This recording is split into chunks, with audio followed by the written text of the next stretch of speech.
అసెంబ్లీలో చంద్రబాబు ఇచ్చినంత సమయం తనకు ఇవ్వాల్సి వస్తుందనే ప్రతిపక్ష నాయకుడి హోదా ఇవ్వటం లేదన్నారు వైఎస్ జగన్. రూల్స్ తెలియకుండా మాట్లాడుతున్నారని కౌంటర్ ఇచ్చారు స్పీకర్ అయ్యన్న పాత్రుడు. ప్రతిపక్షం అన్నది ఎన్ని సీట్లన్నా ఉండదు, పక్కన పెట్టమ్మా. ఉండేటి రెండు పార్టీలు, ఒకటి అధికార పార్టీ, రెండోది ప్రతిపక్ష పార్టీ.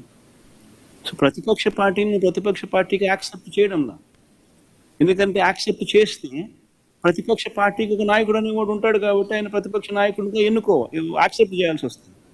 యాక్సెప్ట్ ఒకవేళ చేస్తే నువ్వు చంద్రబాబు నాయుడు గారికి ఎంత మైక్ టైం ఇస్తావో అపోజిషన్ పార్టీ లీడర్కి కూడా అంతే మైక్ టైం ఇవ్వాల్సి వస్తుంది. అది ఇవ్వడం నీకు ఇష్టంలా కాబట్టి నువ్వు యాక్సెప్ట్ చేయడం. ఉన్న సంఖ్యలో 18 మెంబర్స్ ఉంటే కానీ ప్రతిపక్ష హోదా రాదు నీకు. అది నీకు తెలియదా? నీకున్న నెంబర్ అది 11 మరి నీకు రావాల్సిన నెంబర్ ప్రతిపక్ష నాయకుడు కాదు. ఎంత నెంబర్ ఉండాలి? ఉందా నీకు? పార్టీ లీడర్ అంటే ఒప్పుకుంటాం, ప్రతిపక్ష నాయకుడు అంటే ఎలాగ ఒప్పుకుంటామండి? చట్టం ఒప్పుకోదు కదా. రండి, అసెంబ్లీకి రండి, మీ సమస్యలు ఉంటే మాట్లాడండి. మీ సమస్యల్ని అసెంబ్లీలో మాట్లాడే అవకాశం యాజ్ స్పీకర్గా నేను అవకాశం ఇస్తాను.